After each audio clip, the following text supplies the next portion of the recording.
Now, what the question says, in this particular question, you have got two long wires, okay? One wire carries a current of 100 ampere. So this is why one wire. What current it carries? It carries a current of 100 ampere placed horizontally directly above this wire. So this is one wire. It is carrying a current of 100 ampere. I've taken one arbitrary direction of the current.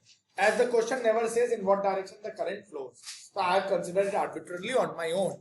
Then what does it say? Directly above it and parallel to it is a fine wire. So there is another wire.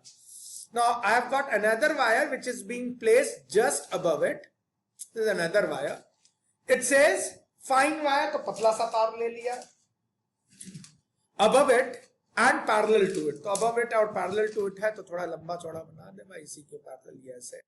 How much current is flowing through this wire? 200 ampere. That is 200 ampere. And what is the weight of this wire?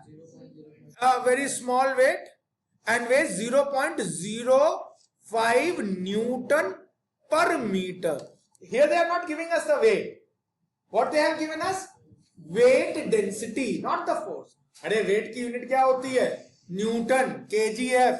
मास की wait होती है kg. Wait की unit क्या होती है? Newton या फिर kgf. तो यहाँ पे इन्होंने वेट नहीं दिया है, वेट पर यूनिट लेंथ दिया है.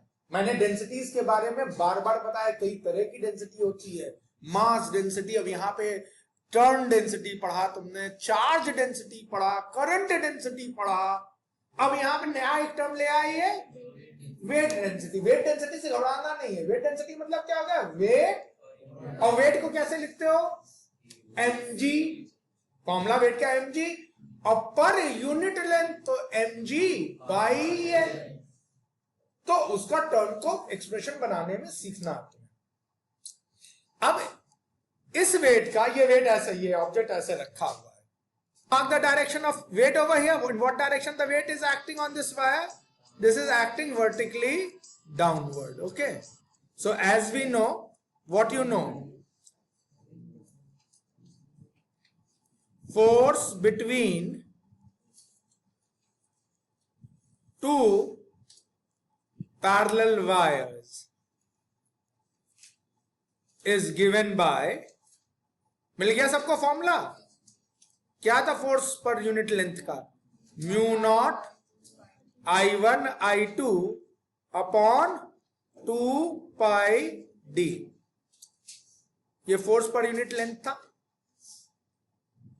तो इन दोनों वायर्स के बीच में जो फोर्स लगेगा, फोर्स पर यूनिट लेंथ लगेगा, उसका फॉर्मूला क्या हो जाएगा? Mu naught I1 I2 upon 2 पाई डी. देयरफॉर फोर्स किसी भी एल लेंथ के ऊपर कितना हो जाएगा? Mu naught I1 I2 upon 2 पाई डी टाइम्स एल. यही तो फोर्स का फॉर्मूला हम लोग के पास निकल के आया. Now this force must balance mg. जो फोर्स वायर के बीच में है वो उसको कितना होना चाहिए? इन दोनों वायर्स के बीच का फोर्स पता है? फोर्स का फॉर्मूला पता चल गया, हाँ या ना? क्या है formula? Mu naught upon I1 I2 2 pi d upon 2 pi d into L. So this force must be equal to mg. This is the force acting between the two wires. So mu naught I1 I2 upon 2 pi d times L, 2 pi d into L, the whole thing into L, must be equals to mg. We have not been given weight, we have been given mg by L. So I am going to bring it over here, then I will be having a formula mu naught I1 I2 upon 2 pi d is equals to mg by L. और distance हमसे पूछ रहा है. अरे L तो नीचे आ जाएगा ना बेटा, ये L जब नीचे आएगा mg by L हो जाएगा. दिस mg by L का पूरा वैल्यू यहां दिया हुआ है. This not m, this mg by L.